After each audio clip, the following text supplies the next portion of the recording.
Well, great to see you, Countryside. Having a good day so far?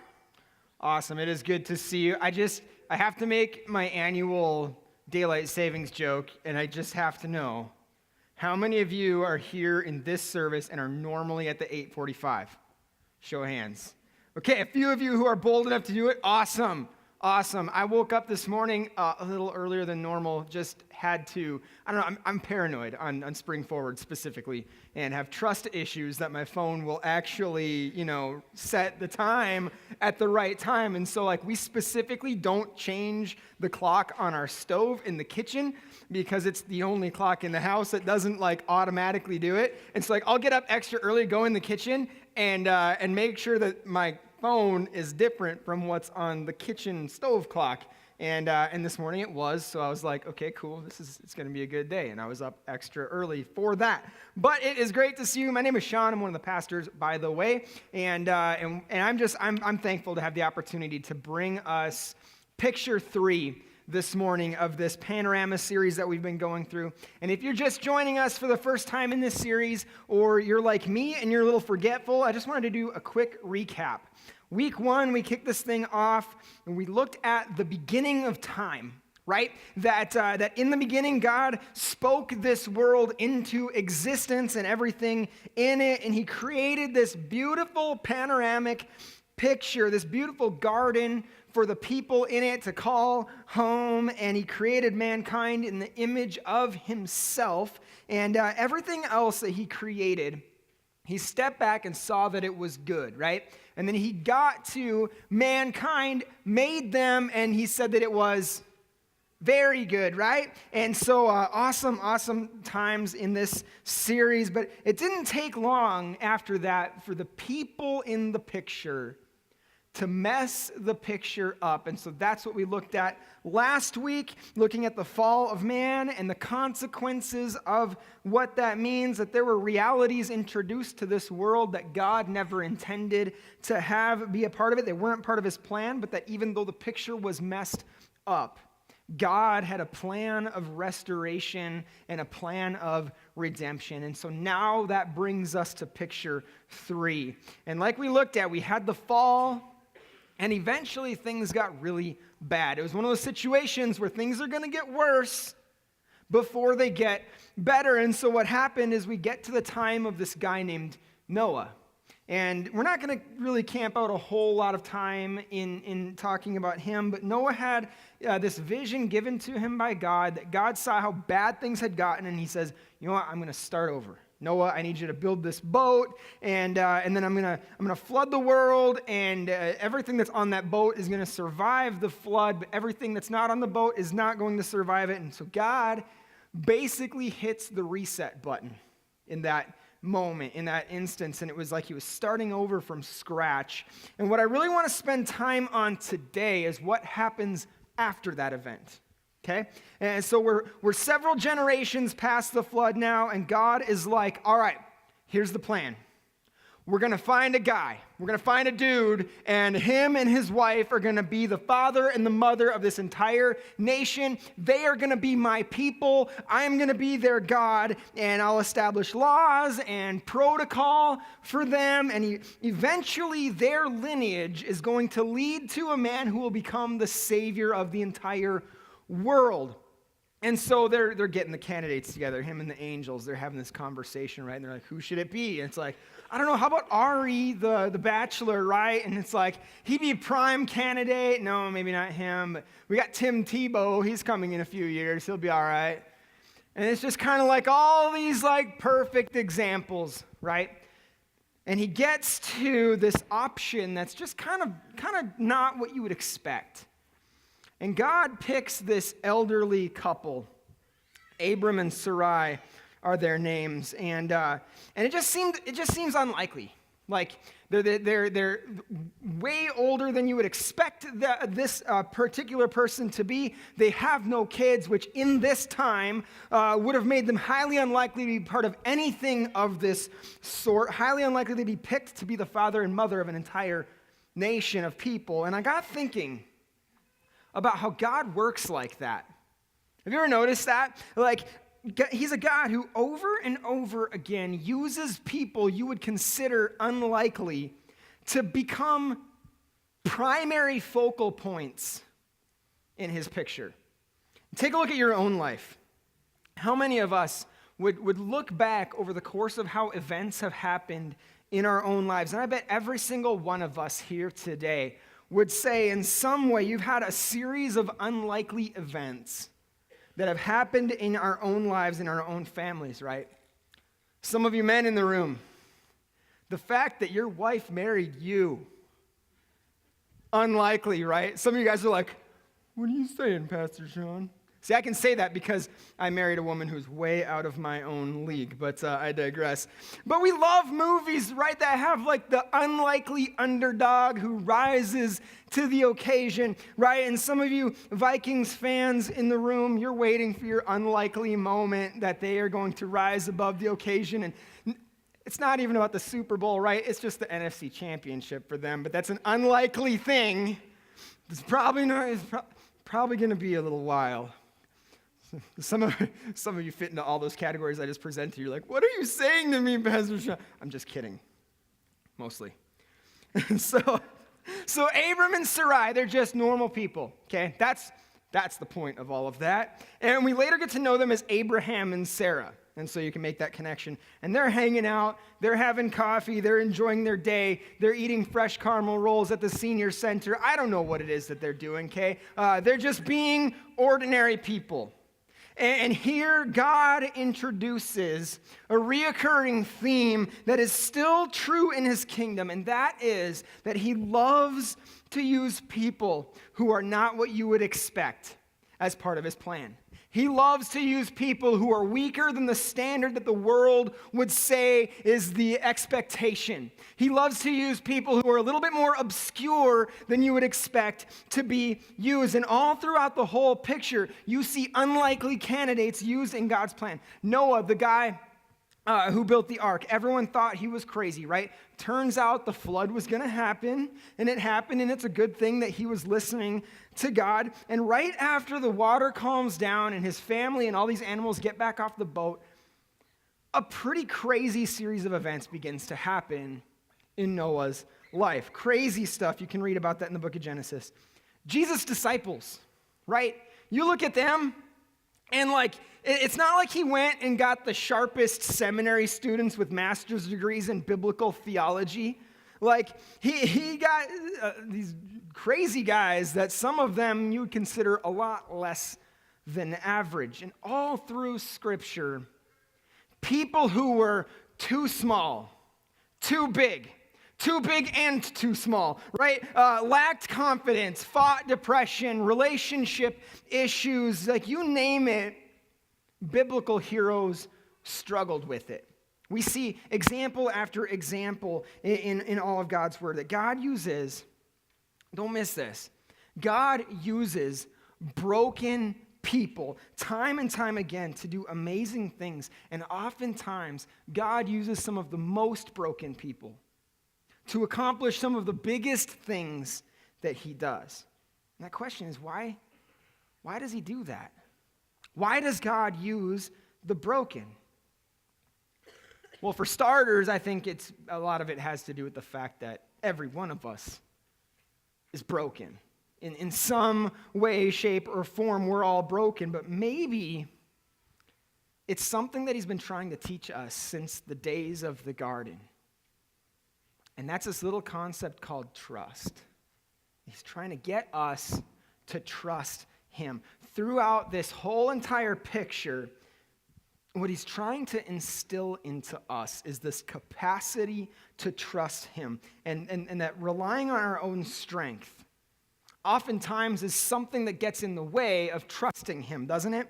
And see, we have this God who can use whomever he wants to accomplish whatever he wants, so that we don't take the credit, so that our trust is not in ourselves. He does this for our benefit so that we can realize that our only hope is truly found in God. And so today we're talking about Abraham, and he is a big part of our history, and his situation he's in takes up about 13 chapters in the book of Genesis. But almost all of the rest of the people that come after him in Scripture are directly related to Abraham in some way. And so he's important not just because he's an ancestor of God's people, but that he's going to set a pattern for what it looks like to live by faith.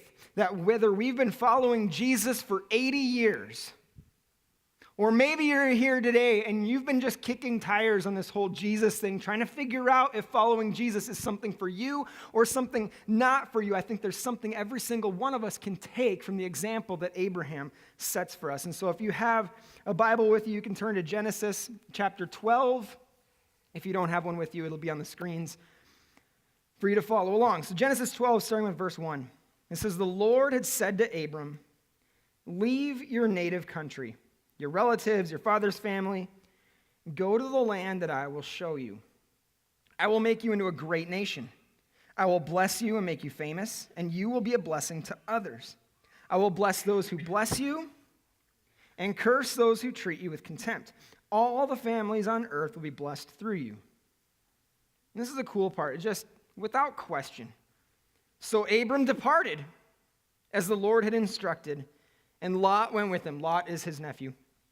Abram was 75 years old when he left Haran. Kind of stresses that point, and this isn't in your notes or anything like that, but if you're not dead, God's not done. That's the reality of where we're at today. And I want to pull 3 themes from that picture, from picture 3. 3 themes from picture 3. Our first theme for today is the theme of following God when you don't know where you're going. Following God when you don't know where you're going. See, God tells Abram to take his family and to leave his homeland and go to the place, not that I have shown you. He says, go to the place that I will show you. In other words, you need to set out on this adventure, and you don't even know where it is that you're going. I'm just asking you to go, and as you get closer to it, I'm going to guide you to the right place. And you can imagine this would have been difficult. As senior citizens, this would have been hard for them to just be like, all right, we're just going to abandon everything we've ever known, and we're just going to embark on this journey. But yet in verse 4, it says, "So Abram departed." He's like, without question, that's what we're doing. We are going. And so it's like, this verse, it was highlighted in the New Testament book of Hebrews, in Hebrews 11. It says, "It was by faith that Abraham obeyed when God called him to leave home and go to another land that God would show him as his inheritance. He went without knowing where he was going." See, so many times we read about God calling someone to do something, and then they offer excuse after excuse after excuse as to why it's a bad idea for them to be the ones who go and do that thing. But that's not how it works with Abram. Abram just gets up and goes. He obeys. He doesn't hesitate. He doesn't say, God, hold on. Let me sleep on this. I'll wake up in the morning and see how I'm feeling. Let me throw out a quick social media survey and see if my friends think that this is a good idea. No, it just says, "So Abram departed." He just got up and went. He trusts immediately. He trusts God at his word. See, his situation doesn't get in the way of his mission. He follows even though he doesn't know where it is that he's going. And I got to wondering, in a group this size, how many here have had an Abram moment kind of like that? God is clearly calling you to do something, and you have a choice. You can plead your case as to why you're the unlikely person who's probably not fit for that job. There's somebody else better for it, right? There's that neighbor in your neighborhood, that person on your street who God has continually been putting them on your heart, right? And you constantly keep on crossing paths with that person, and it's just like, for some reason, you just end up crossing paths. You know that this person needs to be shown Jesus, but it's like, there's like 10 other countrysiders who live on my block. And that guy over there, he's a life group leader. Like, surely, God, that guy is the guy who should be having the conversation about Jesus with this guy, not me. But, oh, you want it to be me? Why? Right? So we have a choice. We can take God at his word, or we can plead our case as to why he's got the wrong guy. See, others in here, it's that first step. It's not even necessarily of like showing somebody Jesus. It's that God is calling you to take that first step in trusting him as the Lord. And we're saying, God, if I'm going to put my trust in you and I'm going to make you the Lord of my life, I'm going to need to see some things in order for me to make that call. I'm going to need you to prove yourself to me. I'm going to need to see something, some kind of a sign that will show me that you're real, right? And we start to put these really, really weird parameters on it. Like, God, if my boss just randomly gives me a raise, like out of nowhere, like a substantial raise. I mean, like, it doesn't have to be much, like, $5 an hour more or something. I don't know, right? We put these weird parameters on it. Then surely I'll know that it was you. God, if I pass this exam without studying at all, like if I ace the exam, I'm not going to study. If I ace it, like surely I'll know that you're real and I'll put my trust in you, right? But see, faith follows. Faith moves forward, not knowing necessarily where it's going in the midst of uncertainty. And the point is not to wait until we have all the answers or we've connected all of the dots before we're willing to follow God, because if we do, we're likely to be stuck in our disbelief forever. And so in our biblical picture that we're looking at, Abram takes off. He sets out on this journey, goes toward the place God has told him to go. And part of that equation is he is going to be the father of an entire nation of people. And he gets there to the land, and he waits. And he waits. And he waits some more. And weeks turn into months, and months turn into years, and years begin to stack up, and they turn into decades. And he was 75 years old when this whole thing started, and he is waiting, and he's like, God, I'm supposed to be the father of an entire nation? Like, did I hear you right? And so God visits Abram again to affirm what he had promised. And it says in chapter 15, starting with verse 5, Then the Lord took Abram outside and said to him, Look up to the sky and count the stars if you can. That's how many descendants you will have. And Abram believed the Lord, and the Lord counted him as righteous because of his faith. See, there were all kinds of objections that Abraham could have made here. But verse 6 simply says, Abram believed the Lord. That's our second theme for today, by the way, believing God against all odds. Believing God against all odds. Practically speaking, there was no reason, practically, from a human standpoint, there was no reason for Abram to believe God, but he just believed that God would do what he said that he would do. Romans chapter 4 in the New Testament backs this up. It says, even when there was no reason for hope, Abraham kept hoping, believing that he would become the father of many nations, for God had said to him, that's how many descendants you will have. So the question is, why is this stuff important? Because this can give us the confidence to become fully persuaded that God has the power to do that which he said that he will do. And most of our walk with God, it really depends on our answer to this question, and that is, do I really believe God? Not do I really believe in God. No, do I really believe God? Do I really trust him? Like when the rubber meets the road, is that really what I believe? Because if not, may as well just go home, right? May as well go peace out and find something else to do. When my reasonings and my cravings and my plans and my culture around me and my friends and my family and my parents even are telling me to go against that which I have felt God calling me to do, at the end of the day, the question is, do I really believe and trust God? Do I really believe that he's going to guide me? If I don't take shortcuts, by lying and cheating? Do I really believe that he's going to take care of me if I take him at his word and I'm generous with my money and my time and with the things that I hold closest to myself? Do I really believe that God knows what's best for my kids? I mean, I know that he sent his son and everything like that, but he didn't raise Jackson, right? Kid's crazy. Do I really believe that saying no to certain relationships is going to pay off in my future?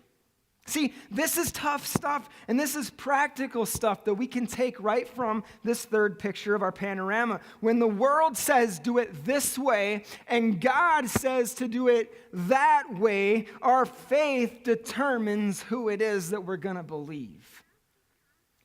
And it becomes that question, what about those times when it's most difficult to believe God?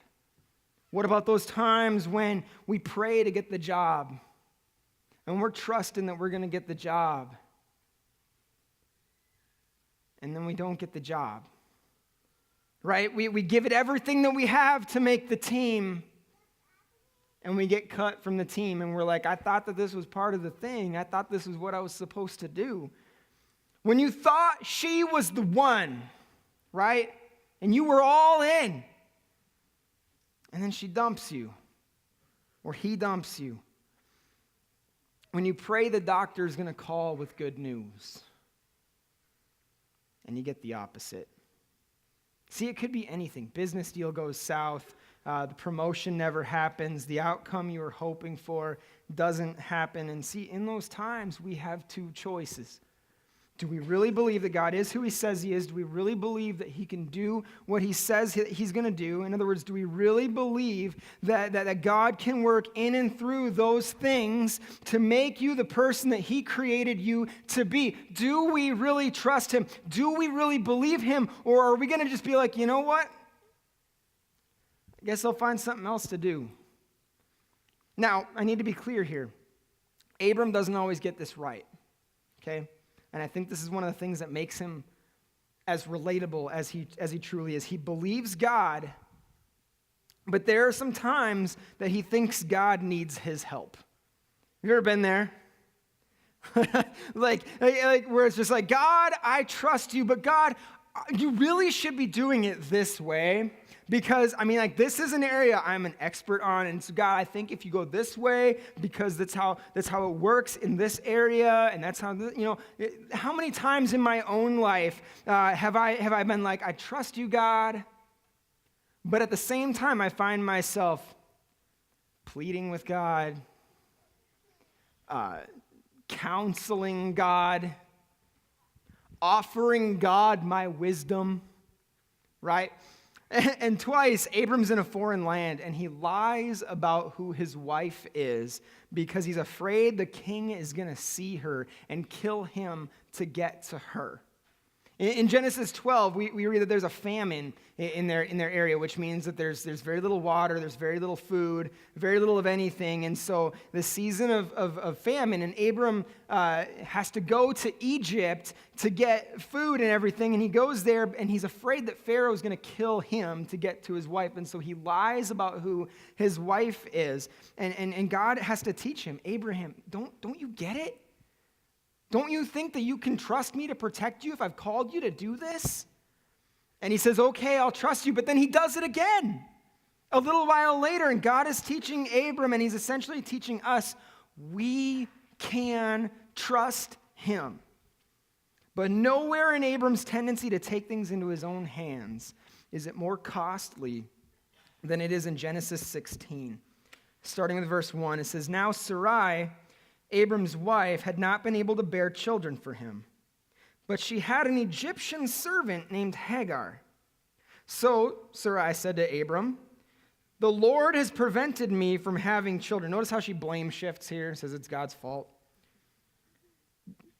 And here's the answer. Go and sleep with my servant. Perhaps I can have children through her. And Abram agreed with Sarai's proposal, and every wife in the room was like, say what? It's like God is just taking too long, right? And so Sarai is like, I have the perfect plan. Like, here's my servant Hagar. Go sleep with her. And that must be how God was going to, make us the mom and dad of this whole nation. Like, this must have been it. And so she tells Abram about her plan, and Abram's just like, seems legit. I mean, what could possibly go wrong here, right? And guess what happens? Hagar gets pregnant, and Sarai is like, I immediately regret this decision. It's obviously I didn't think this all the way through, and this was a horrible idea. It seemed like a good idea. It seemed like it was an idea that was so much better than it actually was. Have you ever been there before? I mean, hopefully not in that specific scenario. But I mean, you've got a plan. You've got a goal, and a lofty one at that, and you see that the odds are against you. And you see an opportunity present itself for a quick shortcut, and you take the shortcut, and you immediately realize that that was a horrible idea. I was in 8th grade, and I lived in Minnesota at the time, and I was at the mall with a few of my buddies. And this was like before we had, cell phones where, every person had, we didn't have them. And so I'm at the mall with my buddies, and we get separated, and all we know is that we're going to meet in the food court at 7 o'clock, and our buddy's dad is going to pick us all up. Well, I lost track of time. I'm hanging out. I don't remember what it was I'm doing, but I see the giant clock in the middle of the mall, and I see it's 7:05. I'm like, oh, man, I gotta go. I got to be there. And I'm up on the 2nd floor. And so I'm like, okay, cool. I'm gonna book it down this escalator onto the 1st floor. It's gonna be all right. And I'm walking up, and it's like around Christmas time. That mall was packed, and this one escalator is the only escalator. I don't know who designed this mall, but it's the only escalator to get from the 2nd floor to the 1st floor. And so it's just backed up with people, and I'm standing there. I'm just like, this is not good. And I see all my buddies standing by the door, all of them except for me. And they're all like looking at their watch and like looking around like, where's Sean? And I'm just like, sorry guys. And I'm looking, I'm like desperate at this point because I don't want to get ditched there. And I look at the escalator. And in between the up and the down escalators is this stainless steel metal thing about this wide. And it just goes down. And I'm like, that's my opportunity. And so I approach the escalator. I'm like looking around. I don't think I see any security around. I hop up on the thing, and I'm like, everything's going in slow motion. I'm like sliding down. I'm like, everyone's going to see me, and they're going to think I'm awesome. And I'm going down this thing. I'm sliding. I'm surfing down this deal. And all my buddies, like, they see me at this point. Like, it's like everything happening in the mall just stops, and everybody's staring at this weird 8th grade kid smaller than he should be for an 8th grader, and like he's just going down this thing, and everybody's just like, what is he doing? And all of a sudden, I'm wearing this huge coat, because that's how we did it back in the day. Like, you wore the big, oversized coat, and your pants were like 4 pairs of pants in one. I'm going down, and my coat gets stuck on the handrail thing on the escalator that's going up. And I'm going down, and all of a sudden it's like, argh, and I stop. And now I'm going that way. And so I kind of like, I'm in desperation, but I kind of hop back on the other side. I'm like, I meant to do that, guys. And I end up at the top of the escalator. When I get up to the top, it releases my coat. I'm just like, well, that didn't work. And now the line for the down escalator is even longer. And I'm just like, I have to go to the end of the thing. I can't just take that walk of shame back and try it again. All my buddies are laughing at me. The entire mall is watching. I mean, it was not cool. Haven't forgotten it. It's like 20 years ago. But see, God tells Abram it's going to happen, right? And Abram believes him. But then when it didn't happen in the time frame that Abram expected, they take matters into their own hands. That's the point I was getting at with that crazy story. And immediately they regret this decision. And now Abram has a son with Hagar, and they have this son, and they name this son Ishmael. And this was not the plan. This is not the way it was supposed to go. And God says of Ishmael, Genesis 16:12, says he will be a wild donkey of a man, Interesting word usage. And his hand will be against everyone, and everyone's hand against him, and he will live in hostility toward all his brothers. You know why this is relevant for us today? Because Ishmael is the ancestor of the Arab nations. That's who he becomes. Do you know why there's constant fighting in the Middle East? The simple answer: it goes back to Abram and Sarai. They didn't feel like they could wait on God any longer. He had called them to do something. He wasn't showing up in the time frame that they expected it to happen. And God says that this kid that they've now had, because they've dealt with it in their own way, is going to live in hostility towards everyone else around him. And God was right. And so when Abram and Sarai eventually do have a son, Isaac, and Isaac becomes the father of the Jewish nation and eventually the Christian nation, and now 4,000 years after this, we wonder why Iran and Israel can't get along today. Well, it's not that surprising, actually, that when God calls us to do specific things, he calls us to do them in specific ways, and when we go outside of his plan to short-circuit the equation, a lot of times we're left with consequences to that. I want you to think for a minute about your own responses to what God has called you to do in the various areas of your own life. And is there any ways in your own life where you're not saying, God, I'm all in? If not, my question is, what more does God have to do to get our attention so that we'll trust him? He sees things that we don't see, and he knows things that we don't know. And some of you have heard my story before, that at an early age I gave my life to Jesus, and soon after that I felt this call to ministry. And that call to ministry freaked me out. I was like, God, I want to follow you and everything like that, but I ain't going to be no pastor. Like, that's not for me. And so I kind of was like, I'm going to do my own thing, God. I'm going to do it my way. And I got to the point where I was praying every day, but every other aspect of my life looked anything but a follower of Jesus. And eventually, some of the decisions I was making led me to the backseat of a police car, where I felt like this overwhelming sense of God saying to me, Sean, if this isn't going to be what it takes for you to see that I have a way that's better than your ways, what is it going to take? And at that point, I was like, all right, God, I don't want to find out what else it's going to take. And eventually, in this picture, we get to Genesis 21, where God's plan, it finally happens as he said it would. And Abraham is now 100 years old, and Sarah is now 90. And they have their own son, and they name him Isaac, and this promise is being fulfilled. And this brings us to our final theme, and the theme of our deepest level of faith, and that is trusting God even when it doesn't make sense. Trusting God even when it doesn't make sense. Genesis 22.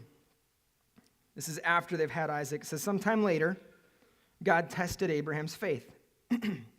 Abraham, God called. Yes, he replied, here I am.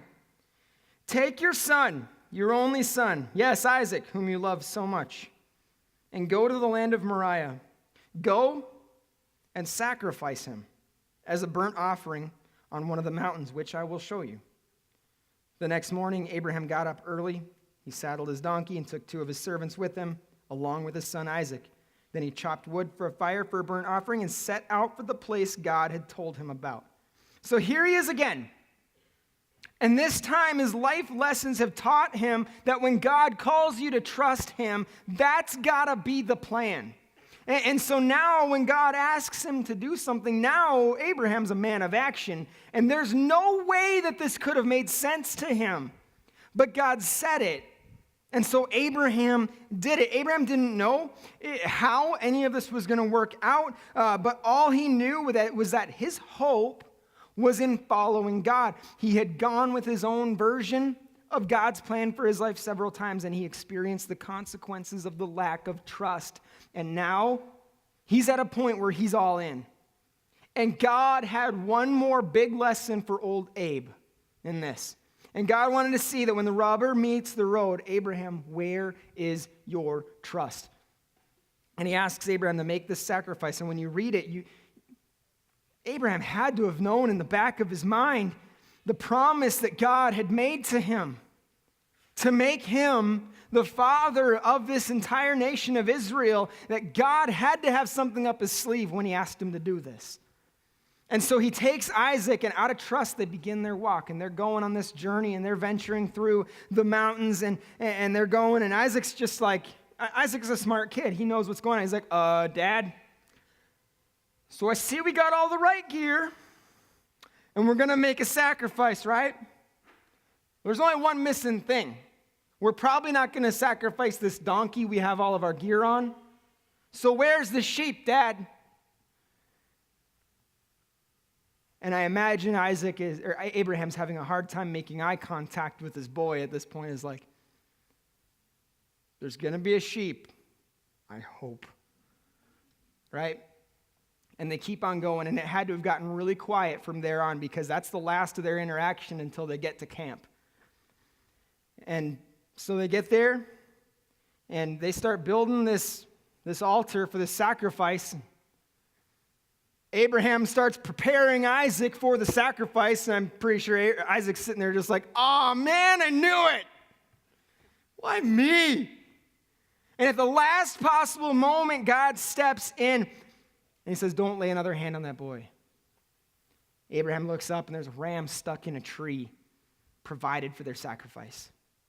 See, God never intended for Abraham to actually follow through sacrificing his son, but he had to get Abraham to the point where he understood what his role was. And it begs the question, in our own lives, what are we holding back from God? What are we holding back from God? In this picture, we have love, and we have a big mess, and we have redemption. And on this mountain, the mountain that they were on is called Moriah.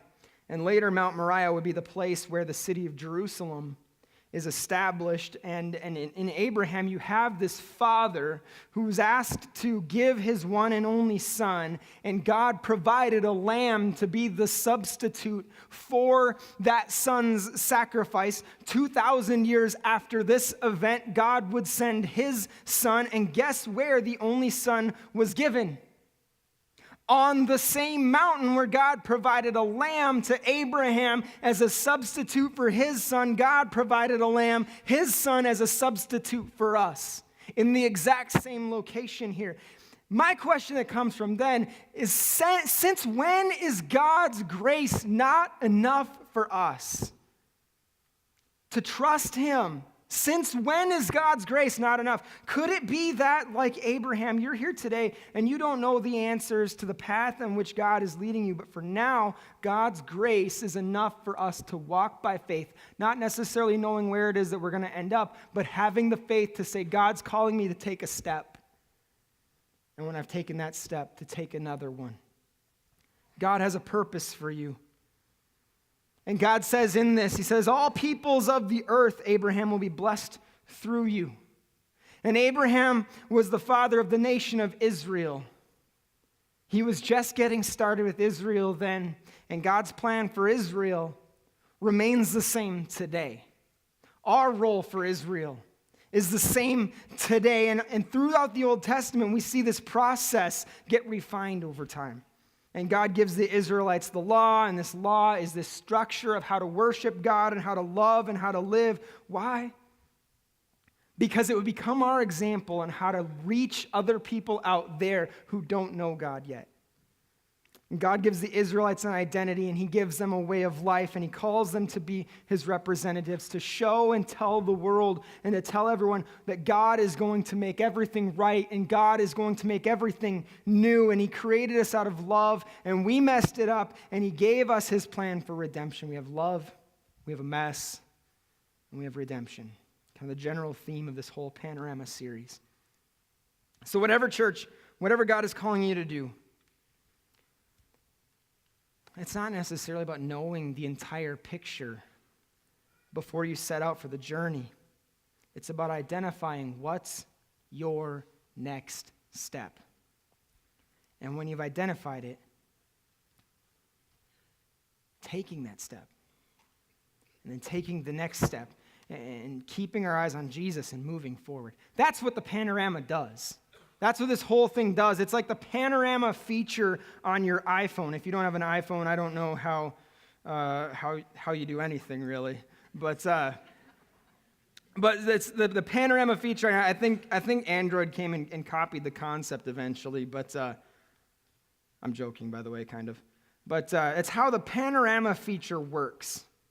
Is you begin to take this picture, and it's not about just getting the whole thing in one quick shot. It's about the process and taking it one step at a time to slowly make sure that you get everything that you needed to get.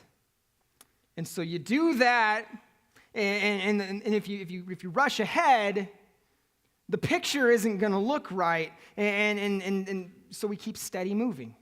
We keep steady moving in the right direction so that eventually we end up with the right thing, and we begin to see it more clearly.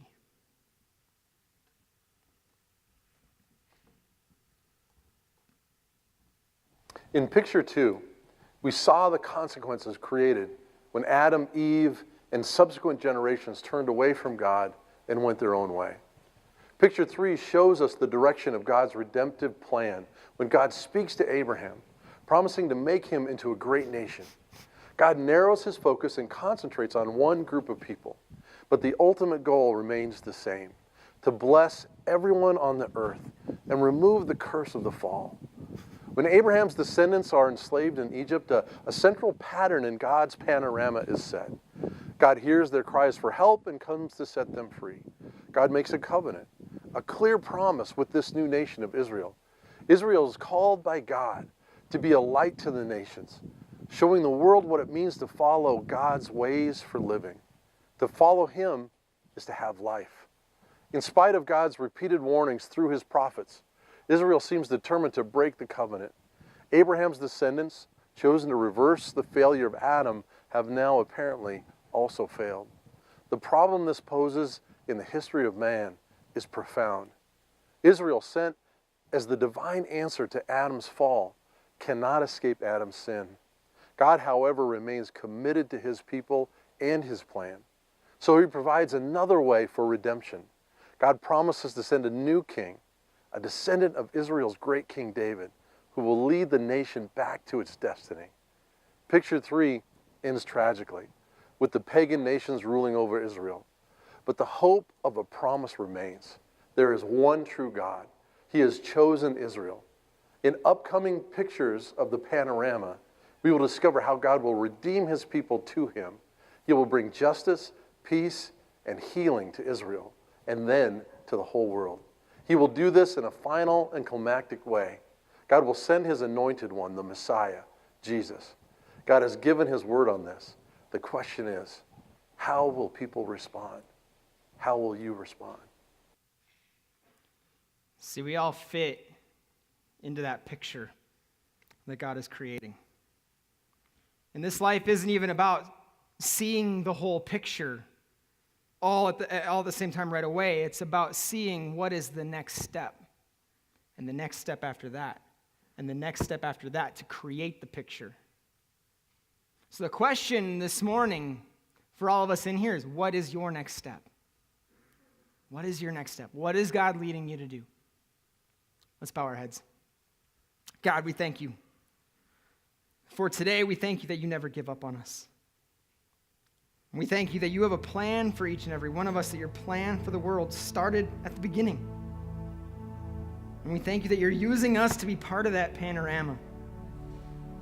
And so, God, I pray that you continue to help us identify where it is you're calling us to fit into that plan, and that you continue to show us what those next steps are for each and every one of us. Heads bowed, eyes still closed. I've alluded to this several times today, but I think there's some in this room today who you have yet to take that first step. To say, God, I don't know what the picture is yet, because I haven't given you my trust. And if that's you today, that's your first step. And if you're ready to take that first step today, I'm just going to pray a prayer. You can repeat these words after me. The point is, meaning these words.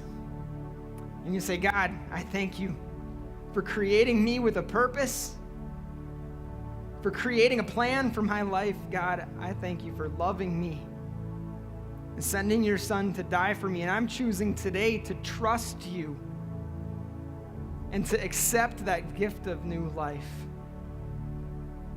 And so to do that, Lord, I ask for forgiveness for all of the ways that I've lived my life outside of that plan.